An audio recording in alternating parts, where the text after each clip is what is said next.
Hi friends, welcome to my channel ఆద్వికన్ with world.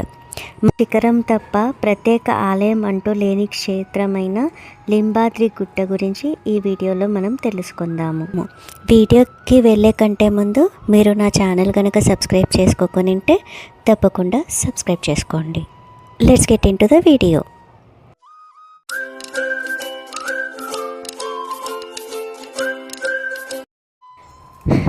ఎత్తైన శిఖరం తప్ప ప్రత్యేక ఆలయం అంటూ లేని క్షేత్రమే నిజామాబాద్లోని లింబాద్రి గుట్ట.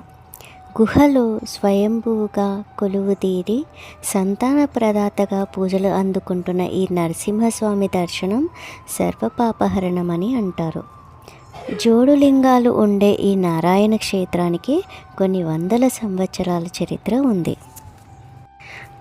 దట్టంగా కనిపించే చెట్లు, ఎత్తైన కొండలతో అలరారే ప్రకృతి రమణీయత మధ్య ఉంటుంది లింబాద్రి గుట్ట ఆలయం.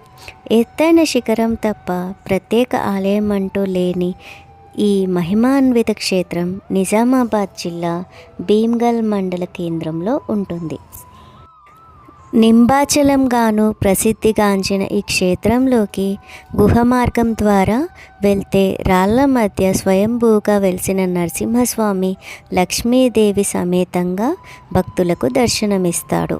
నిత్యం వేలాది భక్తులు వచ్చే ఈ క్షేత్రంలో స్వామి మూల విరాట్టు పక్కన విష్ణుమూర్తి, కృష్ణార్జున విగ్రహాలు ఉంటాయి.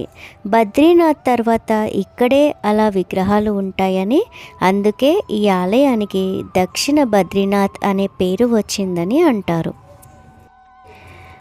పార్వతీ పరమేశ్వరుల కళ్యాణానికి హాజరైన బ్రహ్మదేవుడు ఆ సమయంలో పార్వతీదేవి పాదాలను చూశాడట. అది గమనించి ఆగ్రహించిన పరమేశ్వరుడు బ్రహ్మదేవుడి 5వ తలను ఖండించడంతో బ్రహ్మ ఈ ప్రాంతానికి వచ్చి శ్రీహరి అనుగ్రహం కోసం తపస్సు చేశాడట. ఆ తపస్సుకు మెచ్చి శ్రీమన్నారాయణుడు కరుణించడంతో నరసింహ రూపంతో ఈ ప్రాంతంలో కొలువుదీరమంటూ బ్రహ్మ వేడుకున్నాడట. అలా స్వామి ఇక్కడ లక్ష్మీ సమేతంగా స్వయంభూగా వెలిశాడని అంటారు. అదేవిధంగా హిరణ్యకశిపుని సంహారం తర్వాత నరసింహస్వామి ఈ ప్రాంతంలో సేదతీరి స్వయంభూగా వెలిశాడనే కథనం కూడా ప్రాచుర్యంలో ఉంది. శ్రీహరి ఆలయాల్లో శివలింగాలు ఉండటం అరుదైతే ఇక్కడ జోడులింగాలు కనిపిస్తాయి. బ్రహ్మ 5వ తలను ఖండించాక పరమేశ్వరుడు బ్రహ్మహత్య దోష నివారణకై తపస్సు చేయడంతో విష్ణుమూర్తి అనుగ్రహించి ఇక్కడ జోడు లింగాల రూపంలో కొలువుదీరమంటూ సూచించాడట. అందుకే ఇక్కడ గర్భాలయ ప్రవేశ ద్వారం వద్ద జోడు లింగాలు ఉంటాయి.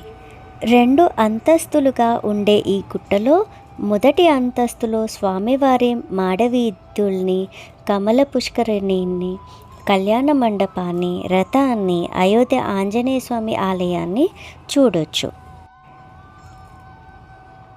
2వ అంతస్తులో రాతి గుహలో స్వామి మూల విరాట్టు, ఆ పక్కనే విష్ణుమూర్తి, కృష్ణార్జున విగ్రహాలు, జోడులింగాలు ఉంటాయి.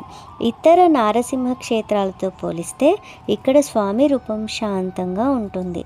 ఈ క్షేత్రంలో ఏడాది మొత్తం జరిగే పూజలు ఒకటెత్తైతే నరసింహస్వామి జయంతి రోజున ప్రత్యేక ఉత్సవాలు, కార్తీకంలో బ్రహ్మోత్సవాలను నిర్వహించడం మరొకెత్తు. బ్రహ్మోత్సవాల సమయంలో ఈ ఆలయానికి 5 కిలోమీటర్ల దూరంలో ఉండే గ్రామంలోని ఉత్సవ విగ్రహాలను ప్రత్యేక ఊరేగింపుతో బోనాలతో కొండపైకి తీసుకెళ్తారు. ఈ వేడుకను చూసేందుకు భక్తులు వివిధ ప్రాంతాల నుంచి తరలి వస్తారు. అదేవిధంగా బ్రహ్మోత్సవాల సమయంలో స్వామికి ప్రత్యేకంగా గరుడ ముద్దలతో పేరుతో అన్నాన్ని నివేదిస్తారు. ఈ ఉత్సవానికి 2-3 రోజుల ముందుగా కొత్తగా పెళ్ళైన దంపతులు, పిల్లలు లేని వాళ్ళు తమ వివరాలను ఆలయాలలో నమోదు చేయించుకుంటారు. అలా వచ్చే జంటల సంఖ్యను బట్టి అన్నప్రసాదాన్ని ముద్దలుగా చేసి స్వామికి నివేదించి తరువాత ఆ దంపతులకు ఇస్తారు. వాటిని స్వీకరించే దంపతులకు సంతానం తప్పకుండా కలుగుతుందని భక్తుల నమ్మకం. శని, ఆదివారాల్లో నిత్య అన్నదానం జరిగే ఈ క్షేత్రానికి కర్ణాటక, మహారాష్ట్ర, ఆంధ్రప్రదేశ్ తదితర ప్రాంతాలకు చెందిన భక్తులు దర్శించుకోవడం విశేషం. మనం ఈ ప్రాంతానికి చేరుకోవాలంటే హైదరాబాద్ నుంచి నేరుగా ఆర్మూర్ వరకు బస్సుల్లో రావచ్చు. ఆర్మూర్ నుంచి 25 కిలోమీటర్ల దూరంలో ఉండే భీమ్గల్ మండల కేంద్రానికి చేరుకుంటే అక్కడి నుంచి లింబాద్రి గుట్టకు వెళ్లేందుకు బస్సులు, ఆటోలు ఉంటాయి. భీమ్గల్ మండలం నుంచి లింబాద్రి గుట్ట 5 కిలోమీటర్ దూరంలో ఉంటుంది.